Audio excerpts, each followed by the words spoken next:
good morning.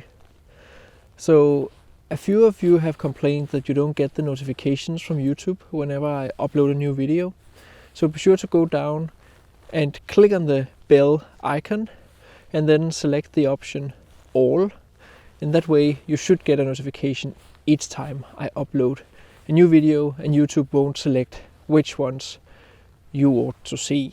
You should decide that yourself. So do that, and while you're down there, I would highly appreciate a like. This morning is going to be amazing.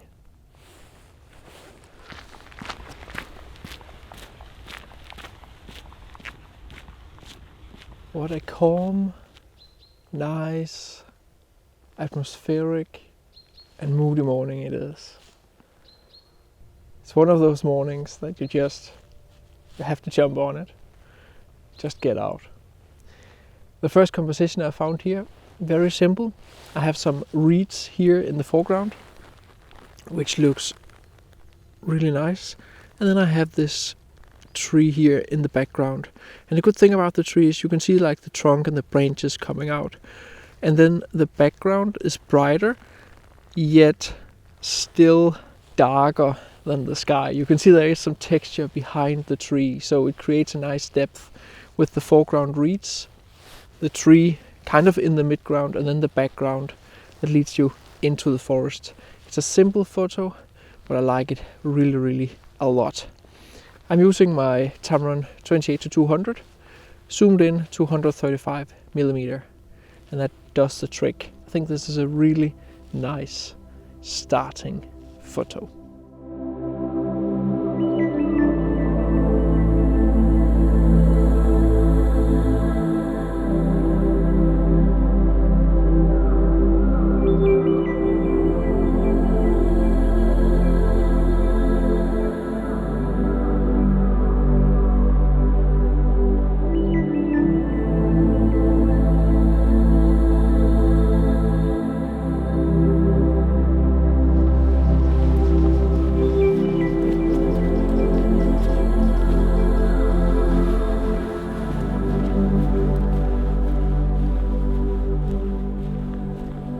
So when I saw that there was forecast fog yesterday, I just knew I just had to jump on this opportunity.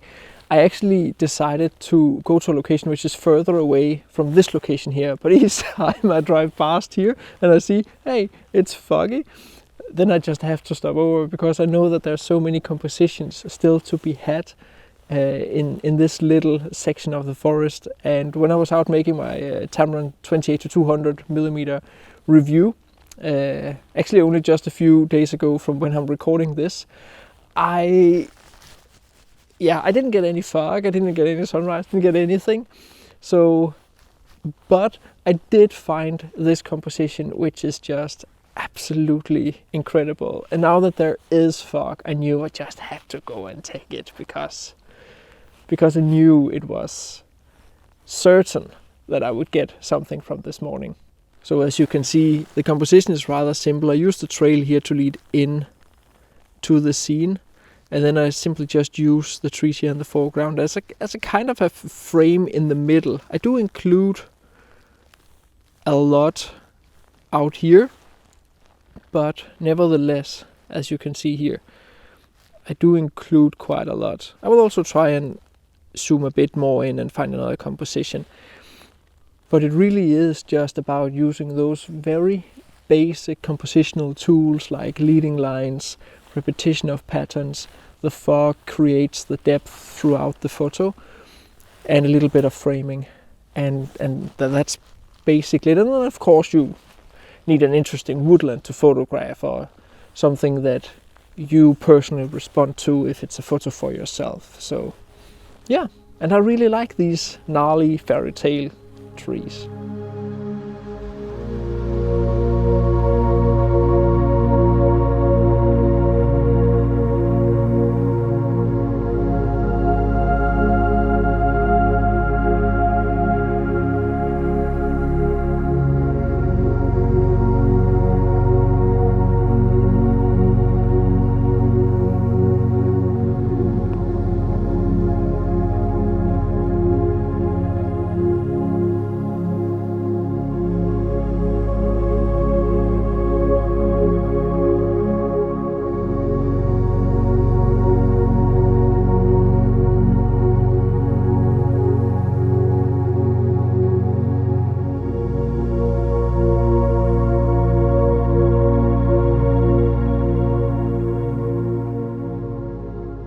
So one of my favorite compositions I got the first time I was in this woodland is this one here.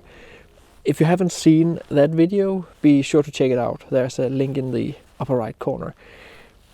And right now it's the same thing I'm basically photographing, but compared to the old photo, or the one I got in the autumn, I have a little bit more separation over here with these background trees. You can see as I just step a little bit to the side and step a little bit over here, you can see how this tree overlaps with the tree in the background. And I'm just trying to find a position where these trees overlap in what I find to be an optimally aesthetic way.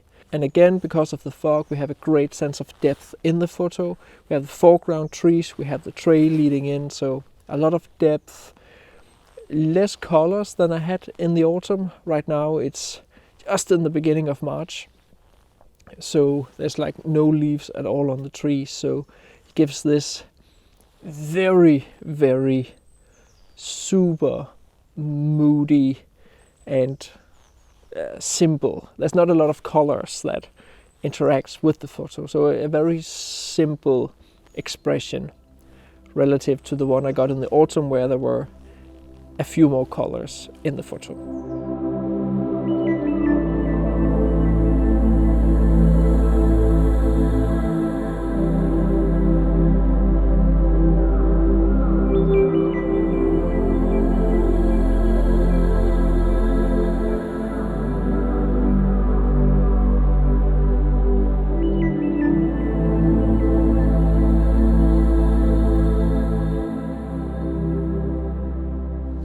So I know I'm preaching to the choir, but can we please teach our kids not to write on the trees? Like, it's not really super aesthetic, and the rest of us is going to look at it also. And I don't care how much you love your girlfriend. Chances are, if you need to cut a heart or cut names in a tree, you have a terrible relationship. So just get over with it. Don't cut in the trees, break up, and find someone to actually love. That was this morning's rant. So you may wonder why I always get fog in my woodland photography. And truth of the matter is I really don't. But when I want fog, I wait for it. I use 4 different apps to predict whether or not there will be fog. Clear Outside, Windy, YR, it's the Norwegian app for weather forecasts, and the Danish Meteorological Institute. When at least 3 out of 4 of those apps, weather services, agree that there will be fog, or maybe 2 out of 3, in that case there's almost 100% certainty that there will be fog. And then it's just about jumping on the opportunity when it is there. Like, can't just go out and expect there will be fog. I have to look at the weather forecast and then go. Like, so many times that I haven't jumped on the opportunities. This is one of the things I talked about in my 7 mistakes that you do in landscape photography. Is like, I don't want to go because it's not optimal conditions. You might actually go and get some good photos anyway, but when you specifically know you need fog, then I don't bother getting up 5 in the morning if it's not predicted. Usually not. So a few more words on the Windy app and Clear Outside. When it comes to Windy, you need to activate the fog layer in the settings tab. You can of course use that layer, and if it lines up with Clear Outside, there is already a good chance you'll get fog. When looking at the Clear Outside app, you just need to look at the fog prediction. The higher the number towards 100, the better chance of fog. It usually is correct, but there can of course be local differences. If no fog is predicted, it will state 0, but I have had good fog already at 1, and I have had 0 fog or not so much fog at 100. And this is why I use other apps to get a second opinion. Other great indicators is a low dew point, high humidity and low wind. You can actually see that exact same thing in windy, where the low wind and fog layers overlap. If you have low clouds, as you can see in both clear outside and windy, and you find yourself in a hilly or mountainous landscape, the layer where you can see the bottom cloud height is actually also very relevant. You may need to enable that layer too in the app settings. As you can see in this screenshot, the purple color indicate that the bottom of the clouds are in the region between ground level and 200-ish meters. And since cloud and fog is the same thing, ta-da! Perfect alignment between the cloud bottom layer and the fog layer. Hello guys, so just a super short announcement. I've decided to add an entire new start to finish tutorial to my huge Photoshop for landscape photographers from beginner to advanced post-processing course.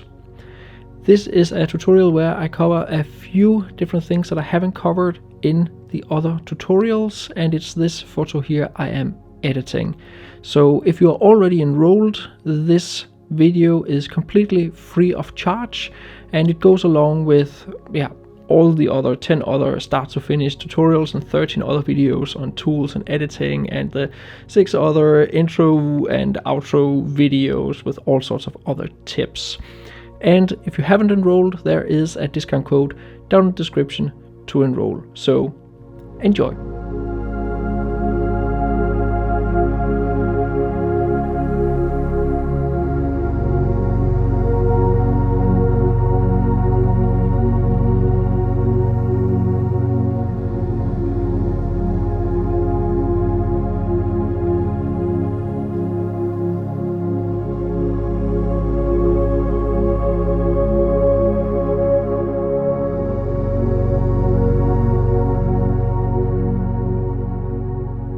So as always, I want to just say a massive thank you to all of you who get my ebooks, get my maps, even though there's not really a whole lot of point right now as you can't travel, and enroll in my huge Photoshop course, Photoshop for landscape photographers, from beginner to advanced. It's because of you that I can make a living and do this as a job. So a huge thank you, huge thank you.